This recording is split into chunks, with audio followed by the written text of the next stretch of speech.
Good morning. Assalamualaikum warahmatullahi wabarakatuh, my students. Today we will continue our lesson.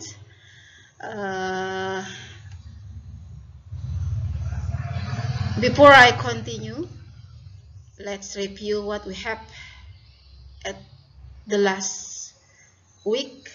Ya. Jadi minggu kemarin kita belajar tentang news item. Nah, ini saya tampilkan salah satu contoh daripada teks news item yang kemarin saya kirimkan kepada kalian. Ini salah satu contoh teksnya. This is an earthquake after shocks hits Nepal and India.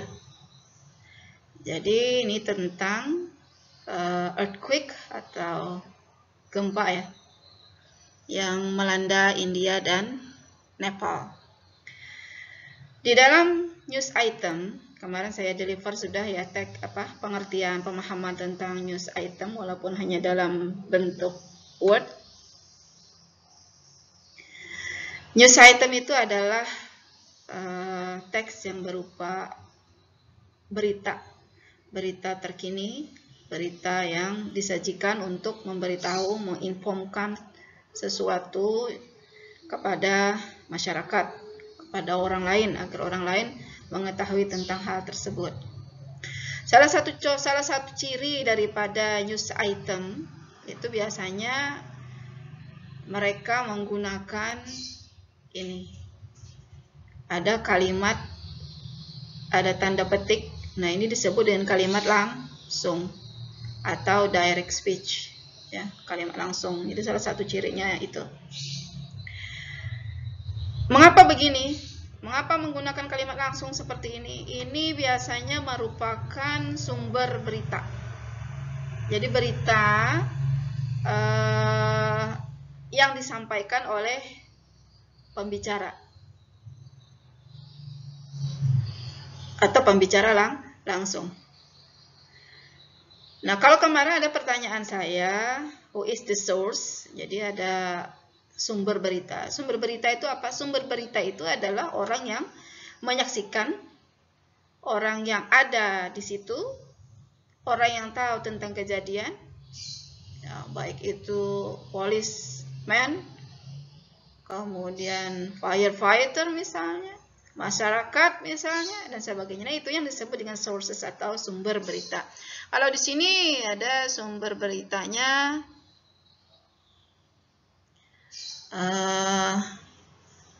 Indian mountaineer Arjun Bajpai.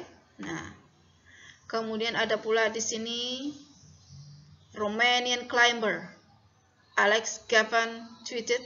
Nah, ini adalah sumber berita, saksi ya. Nah, jadi itulah yang disebut dengan sources atau sumber berita. Nah, saya ingin fokus kepada ini, kalimat yang ini. Ini disebut dengan direct speech atau kalimat langsung. Kalimat langsung itu disampaikan oleh orangnya langsung. Misalnya nih, saya menjelaskan tentang ini, berarti penyampaian ini langsung dari saya. Kemudian ada yang lain bertanya, misalnya apa sih yang disampaikan Bu Aisyah tadi? Nah, ketika penjelasan yang keluar dari mulut orang lain, nah itu yang disebut dengan kalimat tidak langsung. Nah, hari ini saya akan deliver you about direct and indirect speech atau kalimat langsung dan kalimat tidak langsung.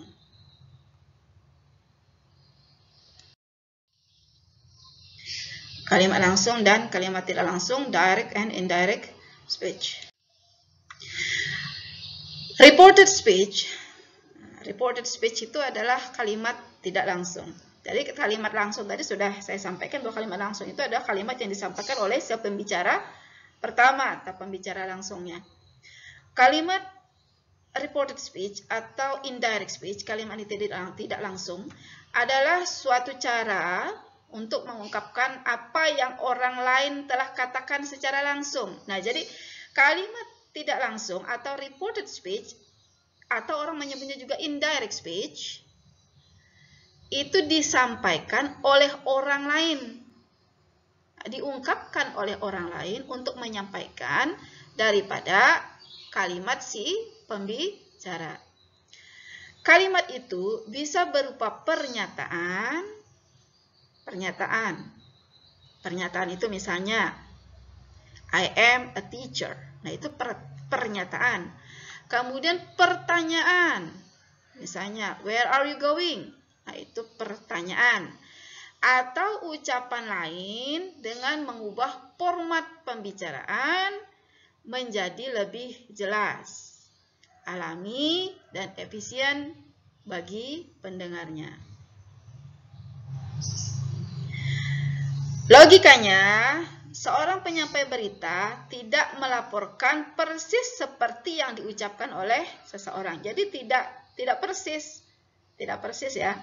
Misalnya, I go to school. Nah, itu disampaikan oleh si pembicara pertama. Pembicara kedua mungkin akan menyampaikan, apa sih yang dia bilang tadi? Nah, akan disampaikan mungkin seperti ini. Dia bilang dia akan pergi ke sekolah. Dia bilang dia akan pergi ke sekolah. Nah, itu yang disebut dengan kalimat tidak langsung.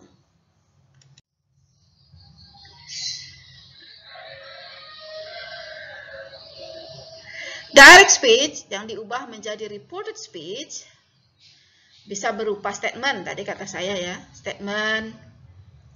Kemudian imperatif. Imperatif itu kalimat perintah.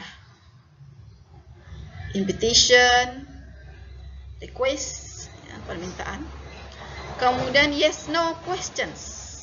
Yes no question itu adalah pertanyaan yang jawabannya nanti yes or no.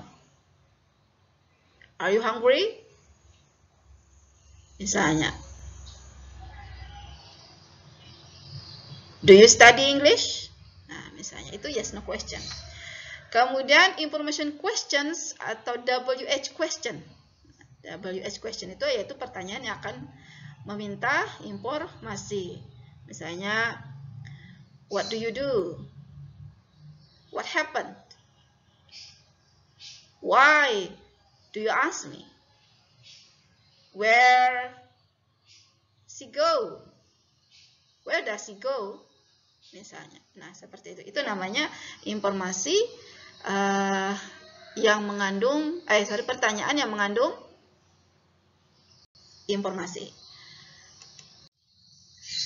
Contoh kalimat-kalimat direct speech dan contoh kalimat-kalimat indirect speech atau reported speech. Jadi indirect speech itu sama dengan reported speech ya. Kalimat langsung ini kalimat tidak langsung. Contoh, I am not hungry now. I am not hungry now. Perhatikan pada kalimat ini, I am not hungry now. Saya tidak lapar sekarang. Ketika dia dirubah pada kalimat tidak langsung, he said. He mengacu kepada siapa? Kepada I. He said that he was not hungry at that time. Perhatikan pada be-nya. Di sini dia menggunakan am.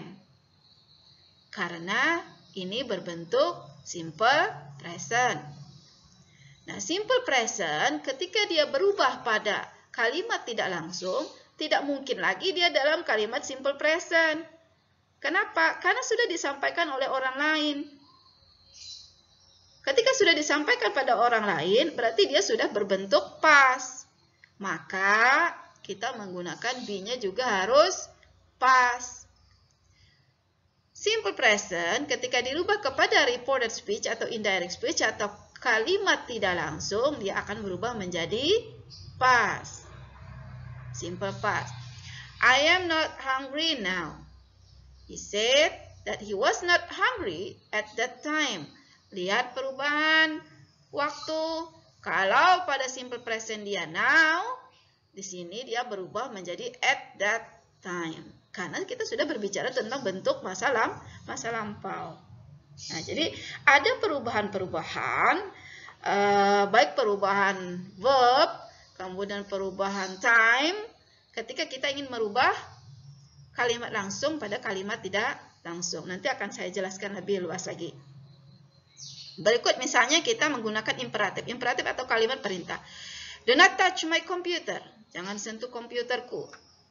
She told me not to touch her computer. She told me not to touch her computer. Kalimatnya tidak sama dengan ini. Kalau ini dia kalimat imperatif, kalau ini menjadi pernyataan. She told me not to touch her computer.